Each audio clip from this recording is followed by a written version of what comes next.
Decapitation Without Your Head. I'm Nasty Neal, and I'm joined by Paul Ragsdale. Hey. Hello. Hello. And Angie Ragsdale. Hello. And the creators of Murdercise, which has a lot of buzz right now. People are very excited about it. Yeah, we're so glad. Everyone's getting a lot of positive feedback, so really happy about that. Yeah. And it's streaming exclusively right now on New Village Video, which I'm a big fan of. Very cool people run it. And it's nice. Totally independent from Understand. They really give a lot back to the filmmakers. Yes, exactly. Yeah, we love working with them. Love working with Larry. Like you said, independent platform. Definitely supports independent filmmakers. And you can rent it for only $3. You know, it's great. Great deal. Yeah, so there's no need to go out there and pirate it. You can afford $3 to watch. Yeah, come on. Even get a group of people. Everyone can chip in 50 cents and watch. Yeah, charge admission, popcorn, wherever you want. Exactly right. Now you also did have a premiere. What was that like to watch with a bunch of people?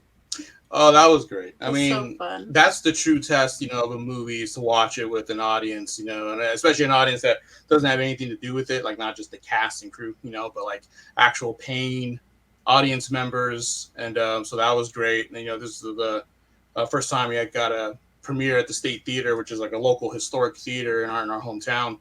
So it was awesome. And, just hearing the people laugh at the right points, laughing whenever Drew came on screen, that's for sure.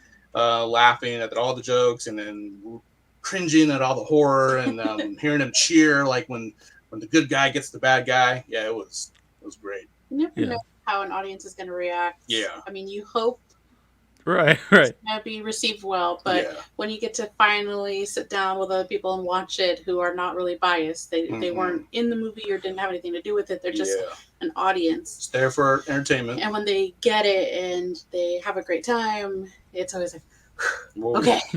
Yeah, as you said, you're obviously your friends. They're probably not going to say, "Wow, that really sucked." So you can never really tell, like if they say, "Oh yeah, that was really good," or you know. I don't know. I think some of them. I think they would tell you. Well, I suppose it's probably better to tell you in advance. Be like, well, maybe you should work on this. Or something. Yeah, for sure. Why don't you give me a heads up? Is there added pressure, making a movie with crowdfunding? Obviously, you always want your movie to be made well. But is there added pressure then? It's like these people, put a lot of money in, to make the movie. It's like we have to, make sure we do right by them. Oh, absolutely. That's been a goal of ours ever since the beginning. So our first films, we never expected anyone to watch them. We didn't do any kind of crowdfunding because we were learning and we were like, oh, our friends will watch this and that's it. But as we started to do fundraising campaigns, that's always been pretty far up on the list of priorities, is to make sure we deliver for the budget that we're able to raise. And even though we raise a certain amount of money, we've always even put in additional money of our own. Just to try. I think some people don't realize that about the crowdfunding. It's usually for one thing, it's usually the bare minimum that it needs to be made at all. And so some people, I think, when it ends, they think, oh, well, they made their money. They can make the movie.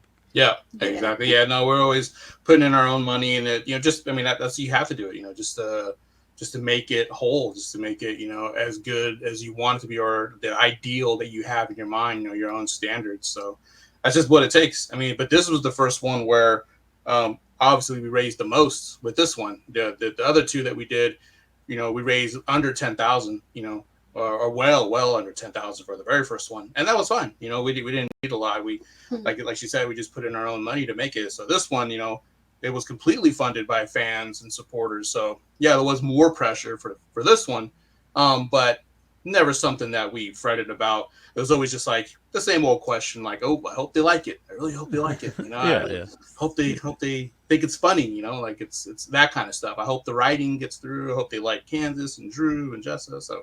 So far, so good. Everyone's been very, very positive, like I said, and it's so great.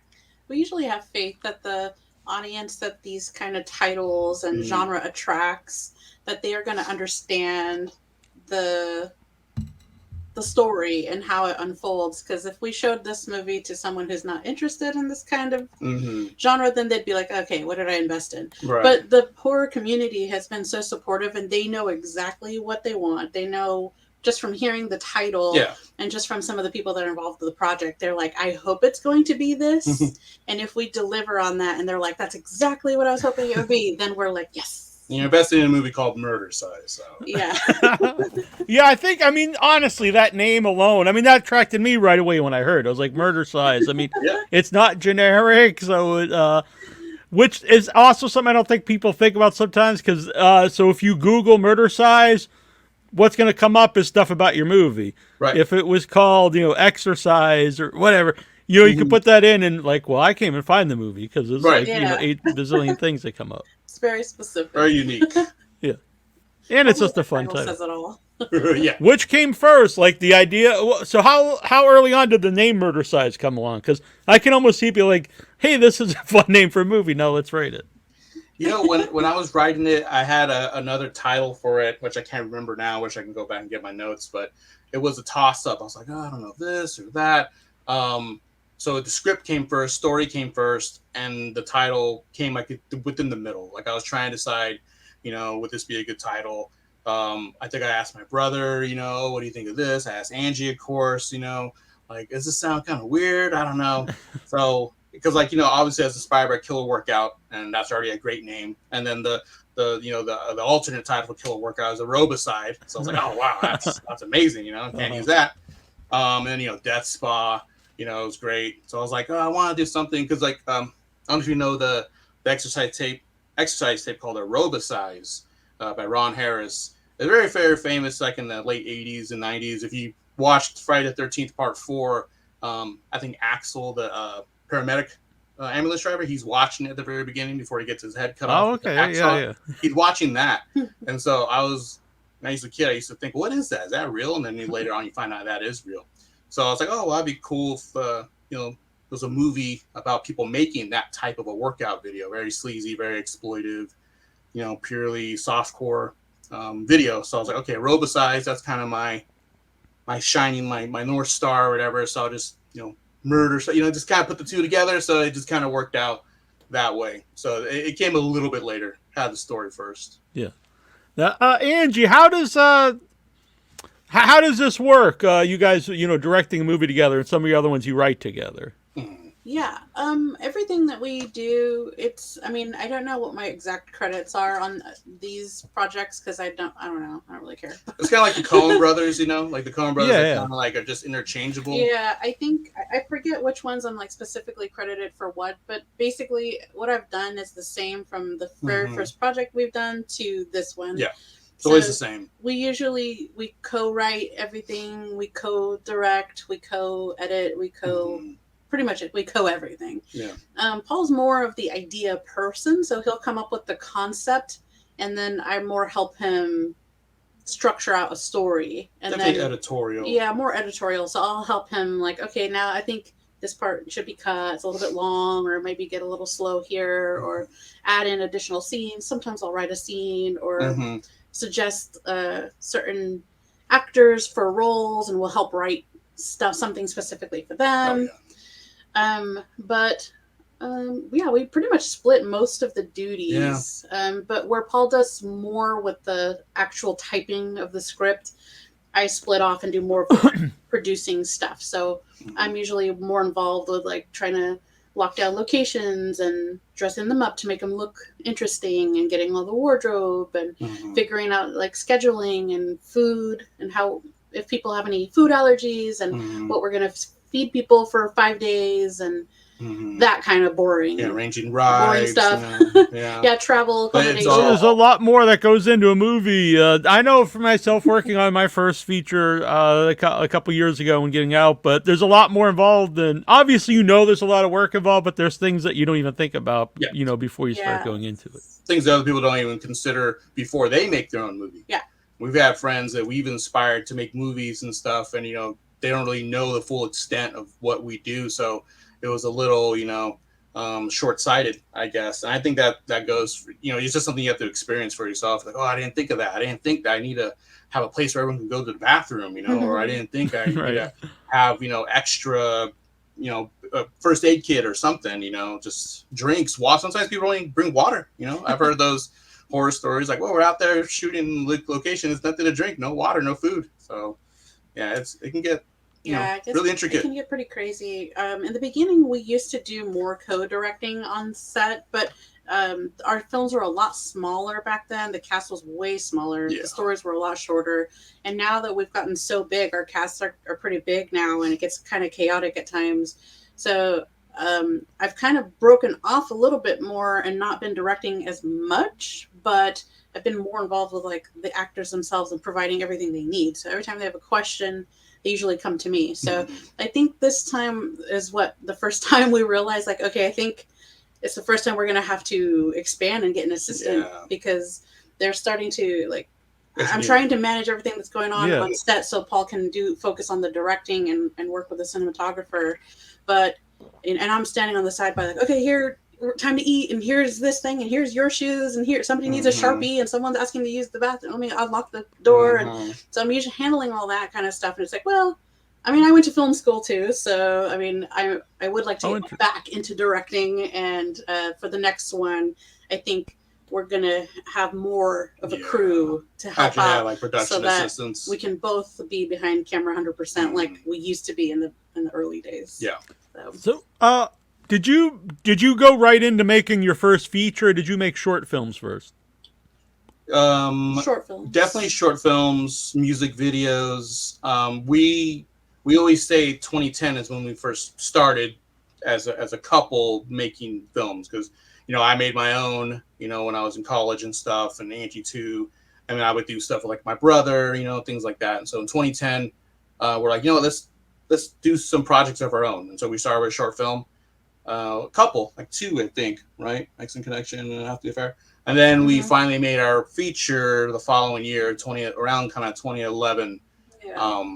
And so that was, that's what started it all for us. Yeah. Like once we did features, we pretty much never looked back. I mean, we made a couple of shorts here and there just to kind of play around, but short films, we just kind of don't even bother with He them gets anymore. too excited. We always say we're gonna make like a fake trailer, or a that's short true. film, and then he's like, let me add one more scene. Let me add a little thing. Then it becomes a feature, right? Longer and longer, and next thing you how it know, happened. like we have a feature, and we're like, oh my gosh, how do we keep doing this? Yeah. Well, it also brings up because sometimes it almost costs as much to make a short as it would to be a feature. And then also, what do you do with the short after? Yeah. There's not as many platforms. You really can't sell like a Blu-ray or physical release of a short, but a feature, you can. Yeah. Exactly. Plus, we've never fundraised for any of our short things. No. But like you said, some of the short films we've done have been pretty pricey just because of the concept. It involved a lot of props and a lot of specific costuming and a lot of special effects work that you had to get, purchases of that were unexpected. And then we're like, "Why? This is crazy. Why don't we just keep focusing on feature?" And I really can't make a really short film. Like the short film we made was like 30 minutes. So it's like, that wasn't even another short. 30 minutes, it would be a feature. So what's the point? Right. Right. Speaking of wardrobes and costumes, finding all these very colorful spandex and stuff that fit the era, like what is involved in that? Oh my gosh, wardrobe, the costuming of the movies is my favorite thing, probably. I love it so much, especially when there's Mine something. Too. You can see it all come together. Yeah, you get to see it come to life. It's so specific for the movies that we've done recently. They've been 80s inspired. So the last 3 features we did were 80s inspired, and there was a lot of specific wardrobe and hair that went into it, particularly with Murdercise because it is about aerobics. So for that, I think the tendency for people is to run to Amazon or something very like something that's put together, obvious, but sometimes. For me, I prefer to look for something that you wouldn't just be able to go into Target and buy it. I like a thrift store or something. Yeah, so a lot of it is thrifting, and there Online were thrifting, some too. online thrifting, Like so eBay some or stuff. what? Yeah, Mhm. eBay. There's some vintage shops on Etsy that I Mhm. shopped on, and just one of a kind pieces, and just basically just find a lot of vintage clothes. There's some vintage shops too that we like to go to in San Francisco that Yeah. have really good stuff. But I like to find vintage if I can, and otherwise the process takes quite a while because it's like sometimes you'll find like the top that looks really cool, Right, right. and then later you'll find the pants or Mhm. the shoes or whatever. So it's kind of like building a character over time. At But least I think with Murdercise that would work too, because the contrasting colors I think actually work for something like that. yeah, and don't get me wrong, some of the stuff some of the stuff is from Amazon, Uh but huh. it's not the primary place that I go to. I like to find Yeah. stuff that's very specific, it's unique, so that when you Yeah. see the characters, it just kind of imprints Then it on looks your more like mind. it was made at the time as opposed to something made now to look like that time. Right. Yes, Right. exactly. Yeah, it's exactly. not faux 80s. Like, Amazon's a good place to get headbands and leg warmers and stuff. But like to get their shoes, I actually did go on eBay and try to find real, old school Reeboks, and I was able to find them. I mean, it took a while. I Yeah. kept having to check back, see if there was something in this girl's size or in her size. So yeah, it was quite a process, but really fun. Yeah, it was a lot of fun. And what do you do with them all afterwards? Previously, for Streets of Vengeance, we kept all the Mhm. clothes, and there's lots of reasons why. But for the last two projects, we did a Indiegogo, which raised a lot of money. And for Slash the Red Party, one of the perks was that you would get a prop from the movie or Mhm. something from the movie. So we Mhm. started including a lot of the pieces of wardrobe that were some of the bigger characters into the packages. So people got to some of the main characters' clothes and they were like, "Whoa, this is crazy!" It still has like the blood splashes on Yeah. it. And then for this movie, before we even had a chance to acknowledge it or offer it as a perk, somebody in particular asked for all the costumes. They wanted to buy them up front, like claim them. They were like, "I want every person's outfit up front. That's Mhm. cool. Can I have it autographed by them?" And we're Yeah. just like, "Okay." If you got the Yeah, money. great. Yeah. Some of the wardrobe from previous films I have. If there's some pieces that like I feel sentimental Yeah, of course. attachment to, I'll keep them. But otherwise, it's getting kind of piled up. There's a lot. Yeah. There's a lot from all the projects we've done. So I'm like, okay, I gotta let go Yeah. of some of the stuff. And for Murdercise, it's hard to let go. But some super fan purchased everything in advance, so I had to not let myself get attached to them this time. Are there any things that pop up that you don't think about beforehand? Like, oh, we got to avoid filming this because it's not really from the era, or we have to find something that fits the 80s. Yeah, we tried to be really cautious about it. So for Murdercise, it's supposed to be set in the 80s, but we're not. We'll do our best, but Yeah. we are independent, and our crew was 4 people. It's me, Paul, the cinematographer, and audio person, and that's it. There's nobody else that's like watching out for that stuff. So I know there's bound to be something that slipped in there somewhere, and I'm sure. And I think fans of the movie aren't necessarily looking for realism, and that's not a knock on Murdercise. I mean, if you're watching Murdercise, you're looking for the blood and the boobs, probably. Yeah, exactly. And I think the movie was self-contained enough where we didn't venture outside very often, so we didn't have that risk of it's only like a couple cars, right? And modern buildings, cell phones, stuff like that. Yeah, those are the things we tend to avoid if we're trying to make it like a period piece. We'll avoid like buildings and cars and electronics and stuff like that. So even with cell phones ruin movies anyway because it's always like. They can just call somebody and this movie's over. Right. Or all right. It's done. Or there's always some kind of shoehorn crazy reason why everyone's phone's taken away or doesn't work. Right. Yeah, exactly. And it's usually like, oh, wow, that doesn't make any sense at all. But I guess, Exactly. Yeah. So Kansas Bowling's involvement.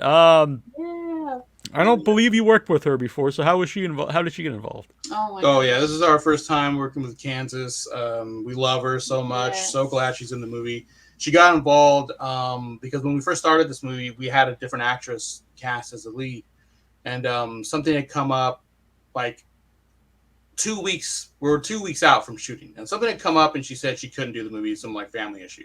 We had already, booked her hotel, booked her flight, announced her, got her shoes and costume and everything. I was like, oh man, we gotta find someone else. And I had known of Kansas just as a film director, and I saw her and her sister as as the Manson family and the Once Upon a Time in Hollywood, and so I've always been aware of her and her movies and stuff, and she just kind of popped. I tried a lot of people to think of a lot of people. Who could I get? And I thought, well, I could ask her. I've never talked to her. We never spoke ever before me contacting her. And it was just on a whim. I was like, she would be good, but, she's a director. She's probably busy doing her own movies and stuff. And she doesn't know who I am. I don't know if she even would like any of the movies I've done previously. So I just took a chance, sent her a message, sent her the script. And luckily, she told me that when I sent her the script, she was driving. She was on the road with a friend of hers, Lo Espinoza. She's actually a special effects artist at. I know her. I met her on Kansas movies. Yeah. So they were. She picked me up to take me to the movies. Huh? Yeah. She's great too. We love her too. She's a new member of our family, whether she wants to or not.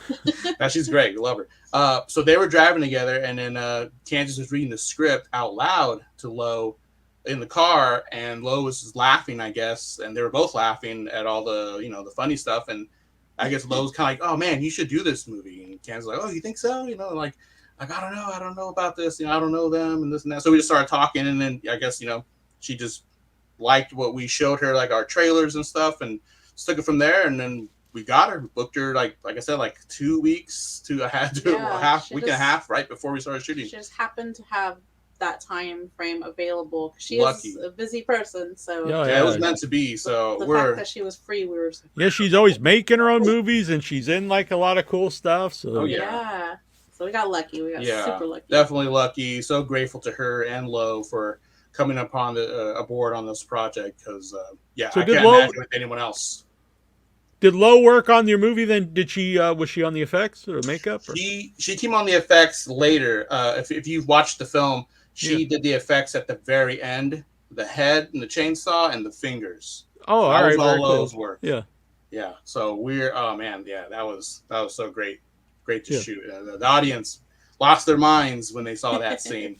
So I told her the other day. I texted her and I was like, oh look at this. So I sent her the video, and she was like, oh wow, so awesome! It warms my heart. I can't wait for our next movie. So she's already signed up for the next one too. So.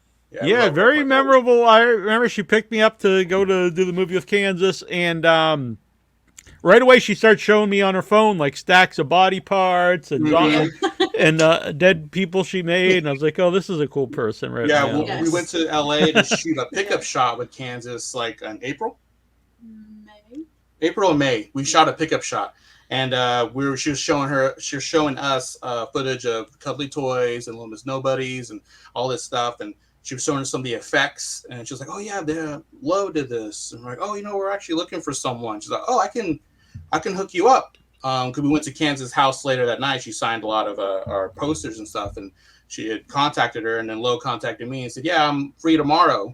So the next day we went to go see Lo at her studio. We saw all of her body parts everywhere in her workspace and everything, and it was so cool just to see it up front. And she was like, look at this torso and this burnt up face and this mole man over here. It was quite a sight. Yeah, well, that's awesome, because I really liked her a lot, and I like you guys, so it's nice to see when people you like are working together. So cool. It was great. It was a great connection that Kansas did. That was awesome. We've made so many new friends on this project. It's been so rewarding. Yes. To see how many new friends we've made. It's like, wow. People that we definitely know we want to come back. So amazing. For the next one. Yeah, from doing the show and then myself, like doing just a little bit of things I've done, but you see that people get their own little communities, and I want to say clique, because I think that has like a negative, like we call it family. Yeah, and it's like, and then they always like, they'll work together on their future stuff, and I like to see that. Yeah, I love that. Yeah, I built a little film family, and now it's starting to expand, and so. Yes, I love it. So along those lines, for your returning actresses and actors, do you specifically write for them? Like when you were writing Murdercise, did you have some of them in mind? Definitely. For most of the people, we specifically wrote for them. Mm-hmm. Someone like Nina, who we've worked with before, she's one of our favorite collaborators at this point, and yeah, we love her. she's a local girl from here in our hometown, and she's amazing in person. She's the bad girl, the mafia princess, and we just love working with her so much that now at this point we're like, okay, well, we're writing her into everything we do, Yeah. and she's in mind up front when we're writing the story. Same with Drew, we're pretty much dragging him along in anything we do, and we're writing stuff for him. He's very entertaining anytime he pops up on screen. Exactly, he's easy to write for. And now that we've met Jessa, Flux, and Kansas, if they'll have us, we're gonna write with them in mind. And there's quite a bit of people that we do keep in mind. Very few roles do we have up in the air that we're like, I'm not sure. We'll think about it and see who's interested. Yeah. But for the most part, we do write with a lot of people in mind. Yeah, because like for this one, a lot of people that were in Murdercise, I wanted to carry over to the next one. But when I wrote the next one, I didn't have them in mind because I didn't really know them. I didn't know Jessa. I didn't know Kansas. I knew Drew. So Drew, I wrote in mind. But Adriana, she's also someone we worked with the first time in Murdercise. And we loved her. Yeah, we loved her so much that we want to work with her again. So it helps when you do have someone in mind, and then you can hear their voice in your head as you write their dialogue. And that really helps. It makes writing really fast when you have a voice in your head already. Yeah. Yeah. Yeah. And Drew, he's in Triple Xmas coming up too, right? Yeah, James Dean. Yeah, I had him on the show for that. It was. I'm really looking forward to it. And yeah, Jess is in there too. Oh, cool. Yeah, Drew's hilarious. He's got some great dance moves in the movie, Drew. Oh yeah, gets down. Yeah, he did that one scene, his little aerobic scene late at night, and we're like, oh man, he had the energy. He was going. Like it was like the last shot of the night. Everyone's tired, but he brought it. And it was like, oh man. Oh yeah. I get a real kick out of the scene where he comes in and out of the door and he's in his dress clothes, his street clothes, and then he's in the aerobic clothes when he comes in, and then vice versa. Yeah. Dude, he's so awesome. The cast was already gone at that point, so even they didn't know that was going to be in the movie. It was a surprise. And Drew wanted to keep it a surprise too. Like, no, we're not going to share any footage or anything from this because it'll just be a surprise for when people watch the movie. Yeah. By the way, I want everyone to know, I rented it myself from New Village Video. So. Oh, thank you. Thank you. It's a great website, and I'm not just saying it because I like Larry and Tara and you guys. No, it's a really cool website, and everything plays really well off there. It's crystal clear. Awesome. Yay. Yeah. Cool. And I also like Brian Hurd in the movie. Yeah. Another just entertaining person just as soon as you see him.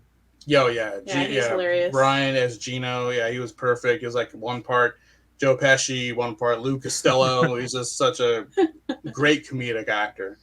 Yeah, so we've worked with him before as well, and he can bring it. He's got a lot of characters in there. Yeah, he's so creative. He's a very creative guy. Yeah, he's always bring awesome. in improv and ideas and stuff with him. Yeah, he's from here in our hometown as well, so it's always nice to collab with a local talent. So you'd worked with Ginger Lynn before. How did that come about? And I assume it must have been a good experience that she's in more than one film. Yeah, this was our third project with her. Yeah. I don't know how we got so lucky. She's considered us friends at this point, which is so crazy. But we've actually stayed the night at her house, and we've gone to dinners together. And I mean, like I said, we've done 3 movies together. But it all just started from... She made us a blanket. Yeah, she knits. Well, that's pretty wild. I think that's good bragging rights. I have a knitted blanket. Knitted as a blanket. She's amazing. She's like the sweetest person. Yeah, we got to work with her on Streets of Vengeance. We had never met before, but she was available. It's one of those things where we just shot our shot and just wanted to see. Let's just see what happens. Just sent her an email. We'll see. Maybe she'll say no. And a trailer, because we had already started shooting Streets of Vengeance. We were like in the last stages. We're like doing about pickup shots, and we're like, you know what? We have enough time, enough room to add to the story and flesh it out a little bit. And I just sent her an email because I saw an interview that she had done and saying that she was up for, working in independent movies. And I thought, well, let's just try it, and sent it to her. And then she responded back and wanted to talk on the phone and discuss the movie. And that started from there. It was worked out. really surreal. Streets of Vengeance was the first movie we did a fundraising campaign for, and we were pretty new to the scene, so we didn't raise that much money. But she told us her fee, and we were just like, "Who cares? We'll pay that out of our own pocket. We just want to work with her so bad." So we made it work. We did try to keep it super short, just because every day is an additional dollar amount. Yeah. But we're like, okay, we'll work it out. If she flies into San Francisco, we get her a hotel, we shoot that night, and she goes back the next day. It's like one day. We could keep it to one day. So we were really strategic in the scheduling of it all, so we could get her here and get her home without spending too much of her time and without exceeding like some crazy budget. But she enjoyed the process so much that she was like, I'm in. Like, whatever you guys do going forward, like I'm down. I had a great time. You guys are great. And even from Slashlight Party, when we took her to Pinecrest with us, and we all stayed at the cabin. Again, at this point, I feel like she's one of those people we're dragging along for everything we do. Yeah. If they'll have us, we're gonna put them in there put somewhere. Her in everything. Yeah, exactly. Well, that's a good thing. Yeah. So I just want to mention Slasherette Party, and I think another one of your movies are on Tubi for people who haven't checked them out. You can check them out. Streets of Vengeance. Streets of Vengeance. A Single Mile. Yeah, Cinco de Mayo is also on Tubi as well. So you can get 3 of our movies are on Tubi. You can see the progression from shooting on mini DV tape to digital.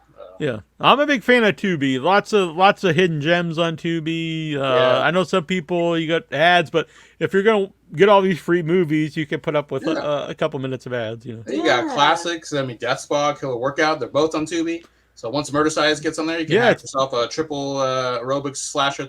Triple feature. The only problem, it might be a little hard to navigate Tubi just to find stuff unless you know what you're looking for and you can search for it, you know what I mean? But there's so much stuff, like you said, from all different eras. So you'll watch a lot of new weird stuff and old stuff. I have a lot of my friends, a lot of director friends, their movies are on there, so I'm always putting them in my watch list and putting them on.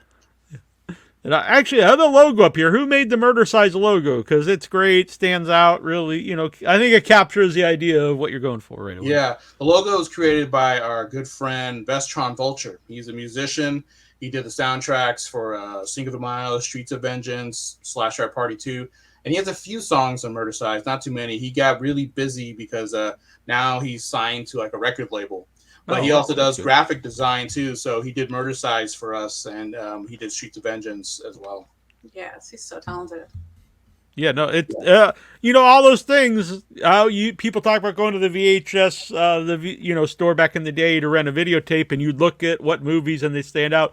And while we don't have the video store, really, I mean, it's still kind of the same idea because there's so much stuff on Tubi or online streaming, and if it looks cool, it catches your eye. Yeah. Oh yeah. You just scroll through and you see the covers, like, oh, that looks really cool. That looks cool. And that's the kind of thing we want to do with our movies. We had Brutal Posters do our movie poster, what we have back there, if you can see it a little bit. Yeah. But he also did a Slasher Party as well. He's a brilliant artist, and so thankful because his artwork is amazing, phenomenal. So great. So who did the rest of the score for Murdercise? The majority of the score was done by The Grind Theory.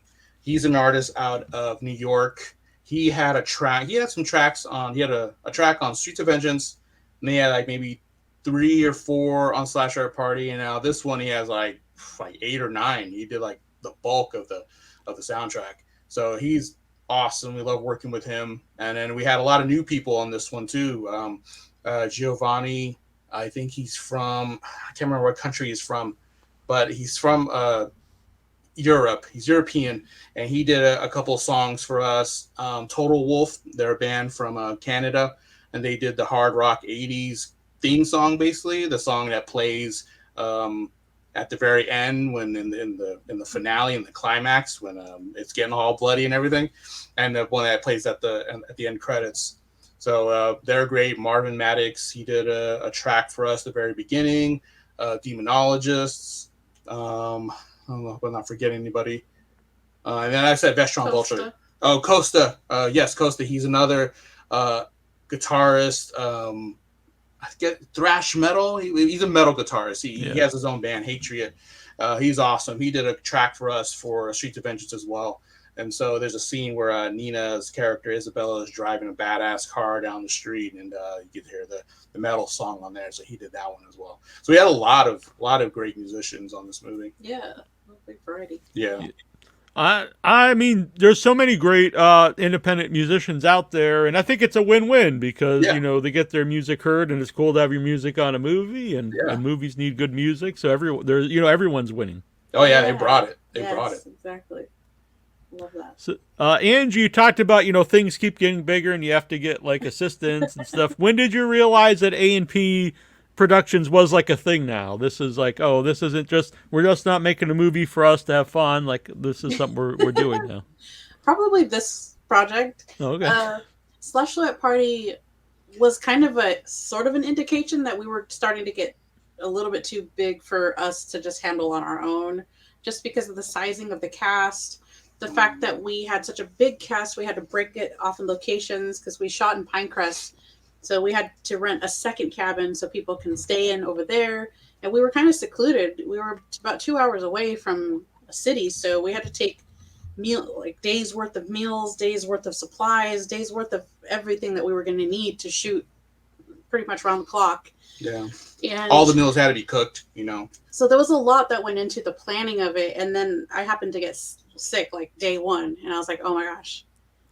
I think we need to start having more backup in case something else happens, because we are so used to being independent and like we can do it ourselves. Like it's just us. Let's not add additional people to the roster, because then it's one more person that you have to account for and figure out like how are they going to get there, and let me get their duties figured out. And so we're just like, okay, let's just not worry about it. We'll do it. We'll take it on ourselves. We've taken on so much ourselves over the years that not really realizing like how much we've grown. But with Murdercise, once we had the Indiegogo going and it surpassed our initial goal of what we were trying to raise, we're like, okay, wait, people found out about this somehow and people are interested, and I think this is getting bigger than what we thought it was going to be.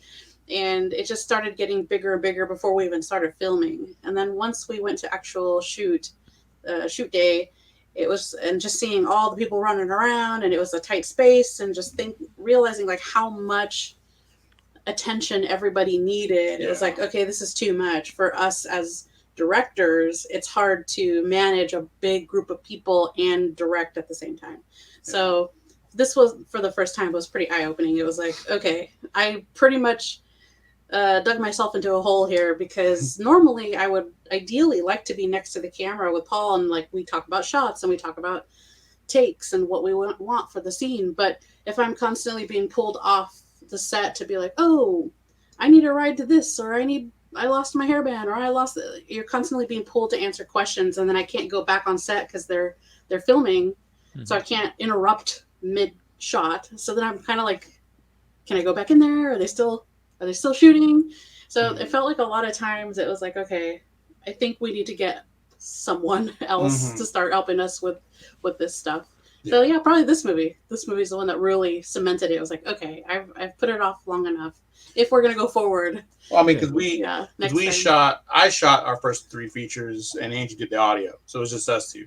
And then with Streets of Vengeance, that was the first time we brought in a cinematographer, our friend Dan Zampa, and he did Streets of Vengeance and Slashlight Party. So we're like, okay, we finally have a third person now. And then the similarities between Slashlight Party and Murdercise is that there are a lot of people in one location. So like you said, we have to have a lot of stuff there in preparation so everyone has what they need.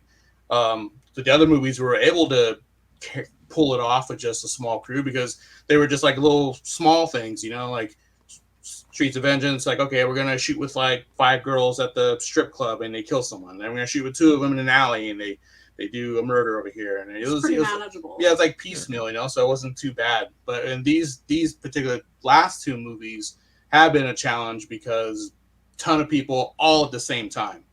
Plus and you have to manage like, oh, are you okay? Are you okay? Are you doing all right? So there's a lot of that. So the next one probably won't be a one location type of thing, but it'll still be pretty big. So we will definitely need someone. I think we've operated under the DIY mentality for so long that it just never really hit us until this time around. We don't have ego when it comes to set. I know a lot of other, and this is not like to be like a diss to any of the other filmmakers out there, but a lot of times directors can focus on like, I need a first assistant director, I need a guy to do the slate, and I need a script supervisor, and I need a second AD, and I need a guy with a walkie-talkie. And it's like, we never even considered any of that. All I hear when I hear that stuff is like, that's additional people. That's another person to It sounds like you're slowing down. It's yes, sounds slow. To us, that kind of stuff slowed us down. It's like, well, it would be nice to have all that, but do we really need it? Not really. We've been able to get by without that stuff for so long. We're like, we'll just do it ourselves. We'll just do it ourselves. That's okay. It helps us go faster. But this time around, yeah, this is the first time we're like, okay. And so funny because we're talking like one person. We're talking about expanding by one person. We're Right. like, okay, it's time. Because for Murdercise, you know, it was the first time I worked with the cinematographer Carlos Rodriguez, and we actually had an audio person. His girlfriend Gabby Muro, she does audio. So, and in this case, we did have an extra person, and still wasn't really enough. So we need another person. So that's good. It's good. We're expanding, but it's, you know, a little too slow. We need to speed it up. Yeah, finally we need to get a crew. I think a lot of people are like, oh, how many people in your crew? And for so many years, I was like, this is the crew. It's just the two of us. It's literally A&P, right? Literally A and B. And then for the first time with Streets of Vengeance, it was like, okay, it's A&P and Dan Zampa, our cinematographer. And that's how that was until Murdercise. Now it's AP and Gabby and Carlos.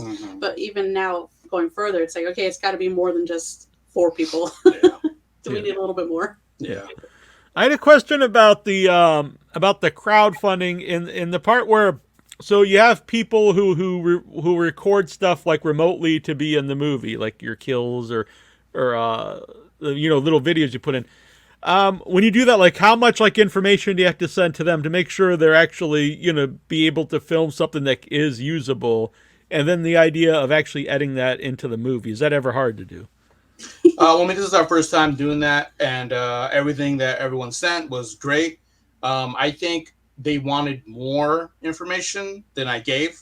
I was trying to be very loose because it is hard to, you know, get what you exactly want, but it was designed that way. It was designed to be very loose. I told them, okay, look, it's for, you know, a movie called The Coed Butcher.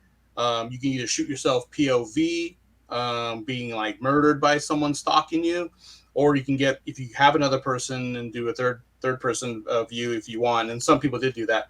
Mostly though, it was the, you know, first person POV, and that's fine because that's how I wanted it. And I was trying to take inspiration from the beginning of Blowout, where they're doing that horror movie and the guy's just walking through the dorm and everything. So I was like, oh, so something like that. So that'd be very, very easy. You know, if you have a friend, use your iPhone, record you getting stabbed or, you know, on the floor screaming. And I also said, you know, if you can do blood, that'd be great.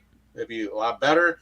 If you can't, you know, that's okay. If it's just you screaming or if it's just you running away, that's also fine. But a lot of people, you know, put a lot of effort into it. So yeah. Very, very happy to see that. But that was not something that, like, you know, I was being strict about. There wasn't. I gave them a lot of freedom. Right. There wasn't much instruction to it. It was like, you have free run of it, get crazy with it. And we were curious to see what people were going to do because, you know, everybody loves the idea of like getting killed on screen. They want that bloody, they want their chance to die. Every time we make one of these kind of movies and we're working on casting, they're like, can my person die? Because I want to die. Like so many people that they look forward to that. So to give that as a perk seemed pretty cool, and it's really unique, and and to give them the freedom to do it however they would want to do it. So if they want to make a whole set piece and they want to get dressed up in something, and if they want to put blood and special effects, they can. If they want to keep it super simple, that's fine too. We just left it really open for them to do whatever. And thankfully it was successful because you know, it's not for everyone. It's not for every movie. I had a friend who did a filmmaker friend. He did a campaign because you have to have a specific idea, like what you said, it's going to be part of like this other movie within the movie. You have to have an idea because I had a friend who wanted to do the same thing, and he asked me, hey, how should I do this? And I was like, well, well, if it was me, I would do it like this, and I give them an idea. It's like, oh, that's perfect, But sometimes, like, you do it before you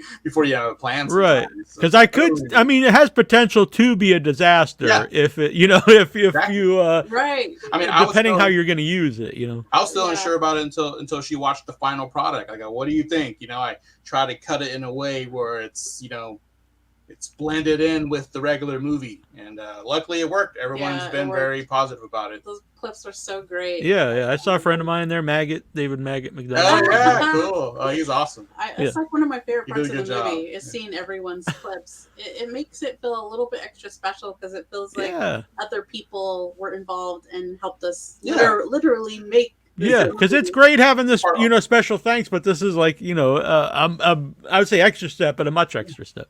Yeah, it's like a part of ownership, Nicole Matarese, she's one of the co-exec producers. She also has a little cameo in there too, and she came out to the premiere to celebrate with us, and so she's really taking it on. And like, I have a little piece in here, and I'm one of the co-exec producers, and she's always pushing the movie for us. So like, it's great to have people like that who really feel like they're part of it, and she is part of our film family. She really is.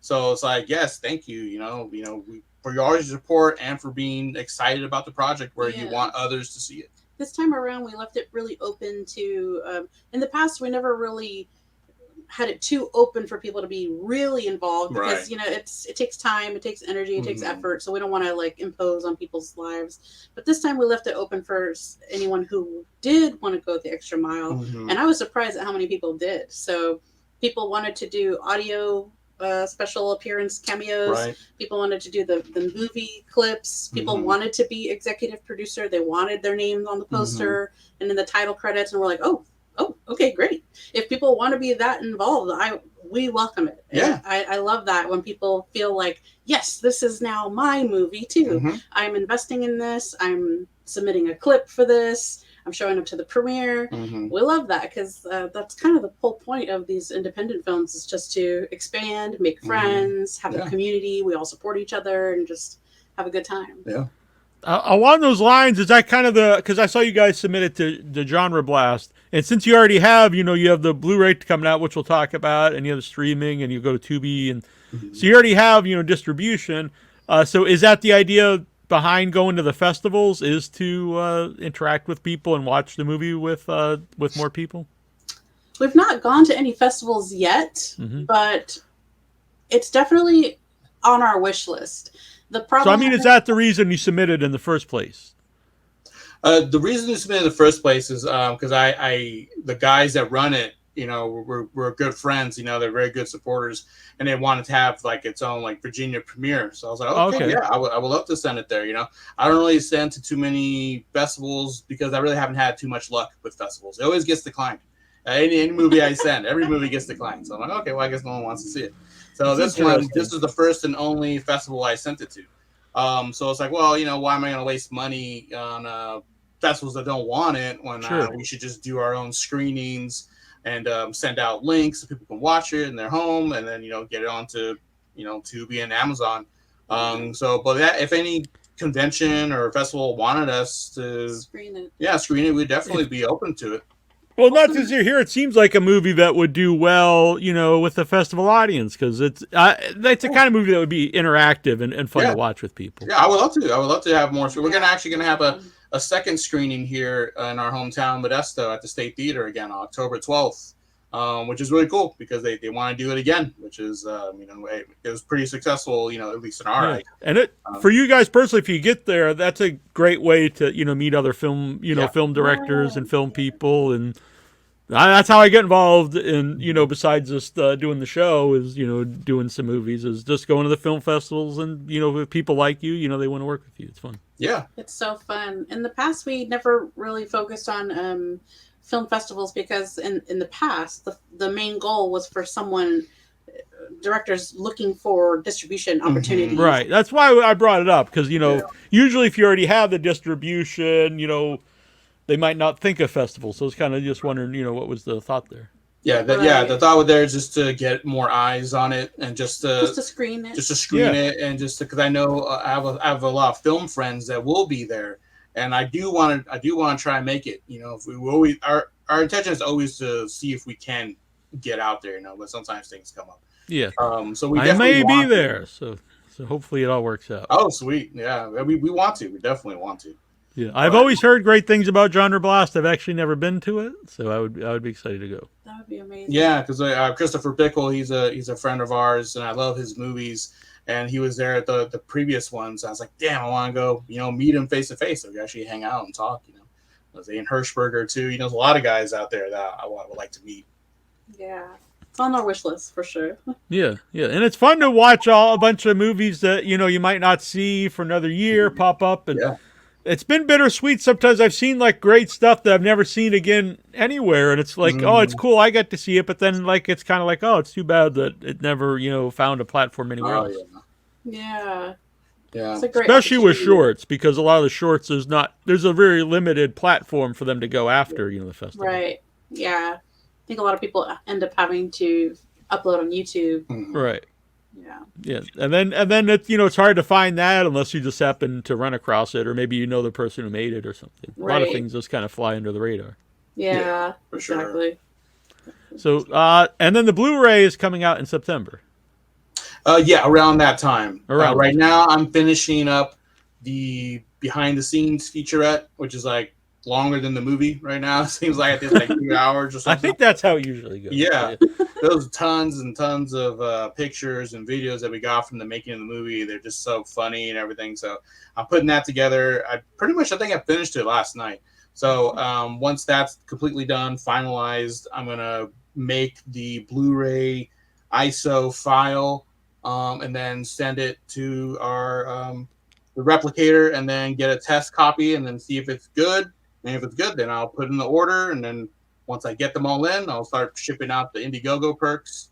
And usually it takes about from the test to the final, is usually about like a month or so. That's why I said like September around that. Yeah, I just saw it was, but I didn't want to say it's like no, that's right. And I've been telling people September because I think it's gonna be around that time, just because of in case something. Yeah. So just fall or winterish. Yeah, basically fall. Yeah. But I mean, you'd rather have it done perfect, done right than just get it a couple weeks ahead of time. Yeah, exactly. So it should be. I think we're wrapping it up. I would say this month, and then to send it out beginning of August. And it's always fun because a lot of movies don't, when they come out now, they pretty much just go to streaming, and if they do come on DVD or something, a lot of times there's nothing on it. But when you get this stuff, you want to watch the specials and commentary track if you have it, and that kind of stuff. Oh yeah, I love that. I mean, I'm a collector, so that's usually what I look for as well. That's like one of the perks of having physical media, right? All the special features. Yeah, right. Because you can't get that otherwise, and it is so easy today to just watch it on streaming. But it's like, well, I can't listen to the commentary track on that, or watch these cool things, or put it up on my bookcase, or whatever you're gonna do. Yeah. Because there's special features that I love from tons of Brian De Palma movies and stuff that I can't find anywhere else, obviously on streaming. So I have to I'm a big fan of commentary tracks, and some of my not just independent stuff like you said, De Palma stuff. Taxi Driver is a great commentary track. Some have multiple commentary tracks, like Goodfellas. One of my favorite commentary tracks is it's like the cop and crook commentary on Goodfellas, and it's Henry Hill and the guy who caught him, and like or or the True Romance commentary with Tarantino. It's so illuminating that I think someone actually did upload on YouTube though. I think someone put that up there. But. And you mentioned you went to film school. Like I have a lot of friends who didn't go to film school, and they said they learned how to part of like their learning experience was listening to commentary tracks. Yeah. I mean, technically, I went to film school, but I mean, people ask us all the time, like, is it worth it? Should I do it? Yeah, it comes up a lot. For me personally, I won't speak for Paul, but for me personally, I didn't learn anything in film school. It was a total waste of time and money. I mean, the only thing that I got out of it was meeting Paul and meeting some friends. Well, that's good. That's good. Yeah. That was the big takeaway for me. But the class was so many people. The teacher had a whole bunch of other classes they were teaching, so they couldn't really focus on that specific class. And there was a limited amount of equipment. So if you could even get your hands on a camera, I didn't touch a camera the entire time I was there. Yeah. So I basically had to borrow something to make my class project at the end of the semester when you have to turn in a film. I was like, how am I even going to do this? I didn't learn anything in class. They just put us in front of a TV and had us watch basically films with commentary. And it was like, I could have done this on my own. Right. Like, that's what I just said. Yeah. I learned more from just going out with a camera and messing around and figuring it out on my own. I didn't really learn anything in films. Of course, that's also the school that I went to. So obviously there's schools out there where you get what you pay for. So the more you invest in a big, legit school, the more they teach you with the equipment. Yeah, then not everyone, can do that. And, but, I would never tell anyone, like you said, not to go to film school or go to school of any kind. But a lot of people on the show have, most of them say they learned, being on set with other movies. Yeah, I think the thing that should be, it should be seen as a pro. It should be optimistic that you don't need film school to make movies anymore. Everyone has the ability now with the phones, having the technology that we have. You can record a movie on your cell phone. You can edit it on your cell phone. Everything on the internet. You can meet musicians. You can meet actors through social media across the place. You can book their flights. Everything that you need to do for a film, even with YouTube, you can look up how do I do this and teach yourself through YouTube videos. So there, now more than ever, anyone can have the opportunity to be an independent film director. So it's not only reserved for the people who have thousands of dollars to invest to go to UCLA or whatever film school they want to go to. You don't have to be rich to be a filmmaker. You can just start really small like we did and learn as you go. And yeah, I think the problem or the upside of film school is that it's a structure that forces you to do it. Because, if you're not in film school, then you have all the time in the world to do something. Well, that's usually, a bad recipe where you do nothing. Because there's nothing forcing you to do it. There's no deadline. There's no grade.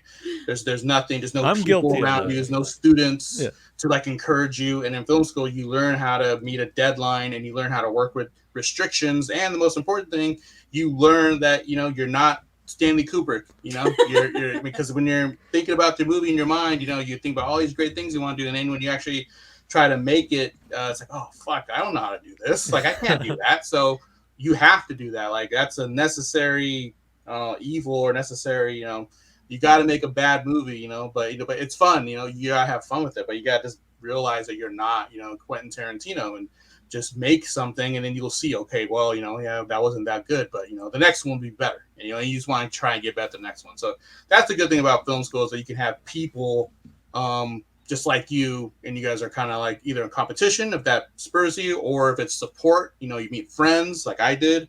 Then that's great. But it's the structure, it forces you to do something, to make it and to complete it. I think completion is really, like not talked about. It's not talked about enough. Obviously you got to complete a movie before you can watch it.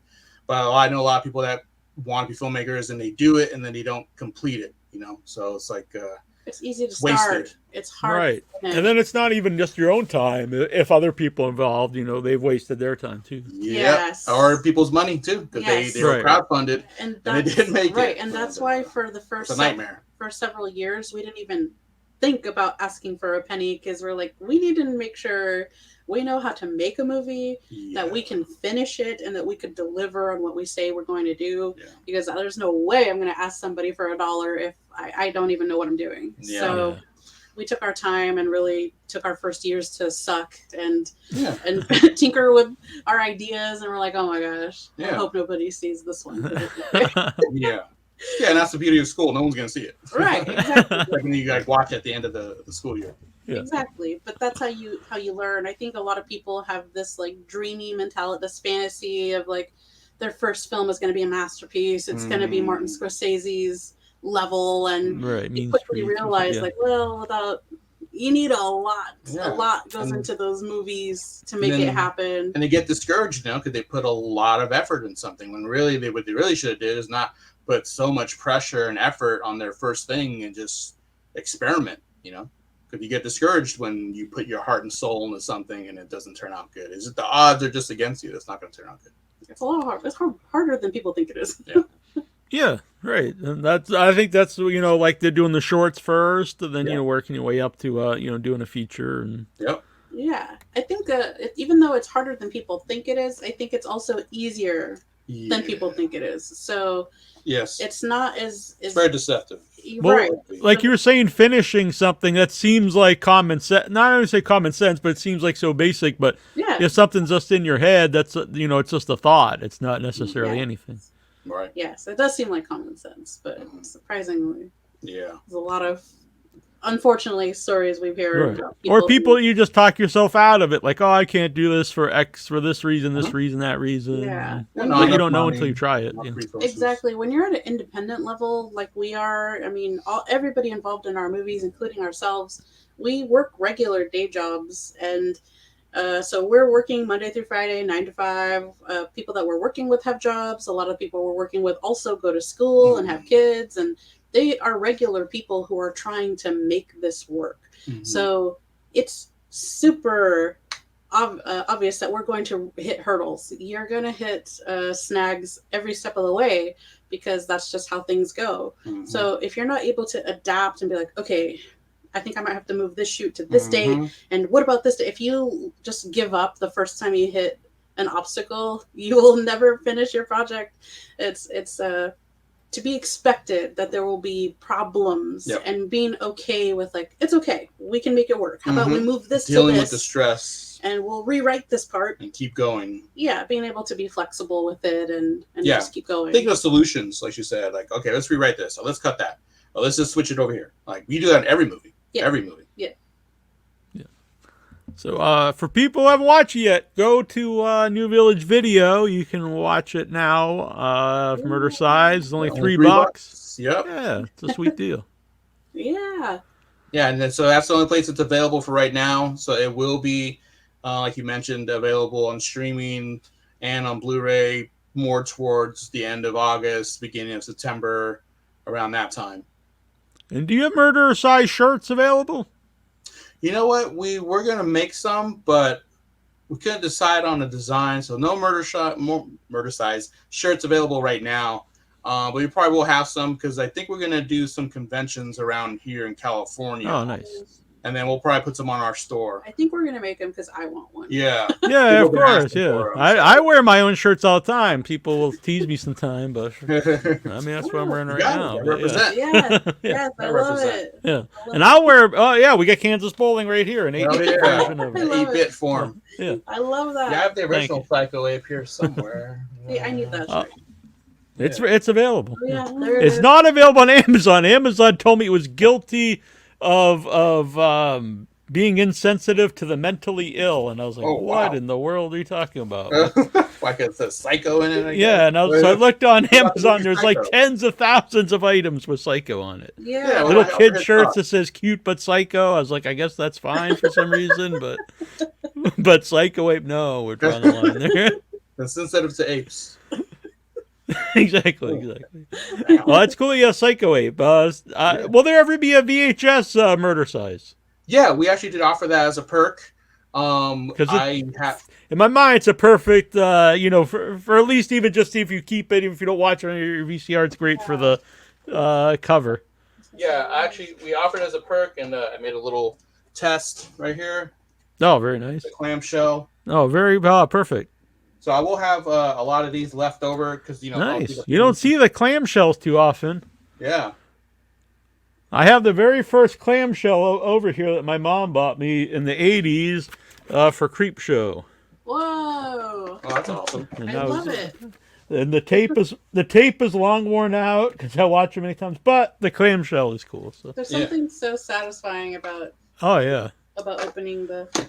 I agree. So that's because I like the VHS when they put them out, but you don't see too many clamshells, so that's very impressive. Yeah.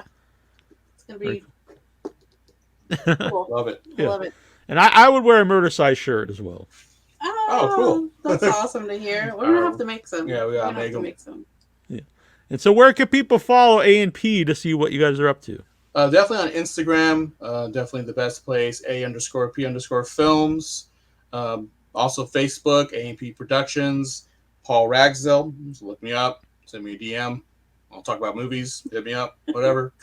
Yeah, we'll talk to you about movies all day. Yeah, for sure. Perfect. And you've got 2 coming up, which is exciting. So I don't know if you want to talk about them. You want right now people to check out Murdercise. Yeah, Murdercise. Definitely. Oh, what was that you mentioned? I saw you have two movies in the works. Oh, right. Yeah.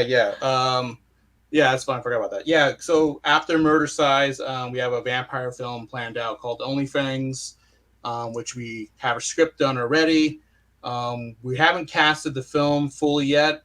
We do have Drew signed on, whether he knows it or not. We're gonna find out right now. He's under a lifetime contract. Yeah. You know? Oh yeah. For life. But we want to bring back like a lot of our favorite people on that one. So I've been talking to Nina and Kansas and Jessa, but I haven't made any official and casting announcements yet. But everyone who reads the script is really excited about it. So yeah, that's not until sometime next year. Yeah, maybe. sometime next year. Yeah. And then I have another script that I finished at the same time called Wrestle Babes and the Heavy Metal Demon Massacre. Now that is a title. Working title. That one I'm real excited about as well. But yeah, it would take, that would probably come after OnlyFans more than anything, I would say. So yeah, those scripts are ready to go. But yeah, right now it's just all Murdercise right now. Getting all the perks ready to ship out and get it onto streaming. Excellent. Well, it was really fun to watch it. It was really cool to talk with you both. Oh man, thanks. Thank you so much. And hope we do this again sometime. Hell yeah, man. We'd love to come back. For watching the movie. Thank you. Oh, you're welcome. Thanks for making it. Our pleasure. No problem. Yeah. And I hope to meet you guys somewhere, either out in LA or Genre Blast or somewhere. That'd be great. Yeah. I hope so.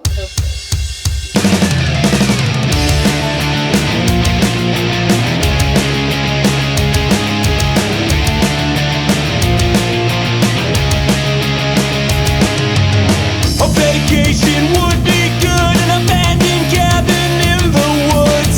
A tape of an archaeologist, Necronomicon ex mortis, reciting passages from the Book of the Dead. Here in this crisis, Linda's severed. Bridges destroyed, I can leave an evil force torments me, and locked up with conscience. I don't wanna be dead by dawn. Demons arrive, pray for daylight. Who will survive? Join us tonight, Evil Dead. Evil Dead.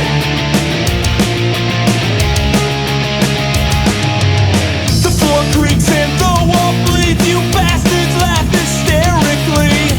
To my utmost displeasure, there's a deadite in the fruit cellar. They are the things that were and shall be again. A battle Vicantarian demon. Lost pages have been retrieved. The incantations complete. Then a time portal sent me to 1300 AD. Demons arrive, pray for daylight. Who will survive? Join us tonight, Evil Dead.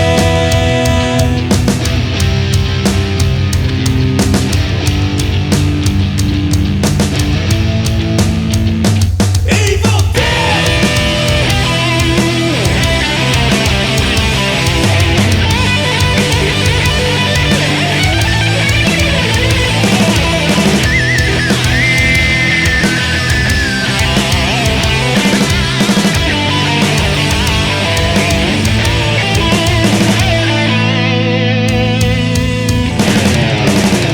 Bridges destroyed, I can't leave. An evil force torments me, and locked up with a chainsaw. Don't want